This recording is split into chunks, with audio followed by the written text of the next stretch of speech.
కొణిదెల పవన్ కళ్యాణ్ అమ్మ కడుపున ఆఖరివాడిగా పుట్టిన అందరికీ మంచి చేయాలి, మేలు జరగాలి అనే విషయంలో ముందువాడుగా ఉంటాడు. తన గురించి కంటే జనం గురించి ఎక్కువగా ఆలోచించే మనస్తత్వం నా తమ్ముడు కళ్యాణ్ బాబుది. ఎవరైనా అధికారంలోకి వచ్చాక ప్రజలకు ఏదైనా చేయాలనుకుంటారు.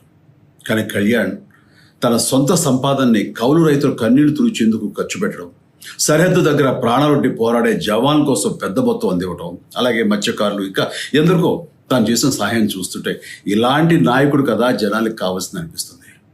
ఒక రకంగా చెప్పాలంటే సినిమాలోకి తను బలవంతంగా వచ్చాడు, రాజకీయాల్లో మాత్రం ఇష్టంతోనే వచ్చాడు.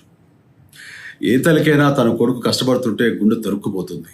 అలాగే ఏ అన్నకైనా తన తమ్ముడు అనవసరంగా మాటలు పడుతుంటే బాధ వేస్తుంది.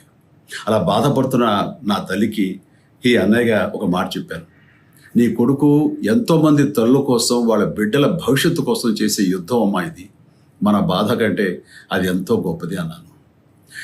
అన్యాయాన్ని ఎదిరించకుండా మౌనంగా ఉండే మంచివాళ్ళ వల్లనే ప్రజాస్వామ్యం మరింత నష్టం అని నమ్మి జనం కోసం జన సైనికుడు అయ్యాడు. తాను బలంగా నమ్మిన సిద్ధాంతం కోసం తన జీవితం రాజకీయాల్లోకి అంకితం చేసిన శక్తిశాలి పవన్ కళ్యాణ్. ప్రజల కోసం, రాష్ట్ర భవిష్యత్తు కోసం ఆ శక్తిని వినియోగించాలి అంటే చట్టసభలో అతని గొంతు మనం వినాలి.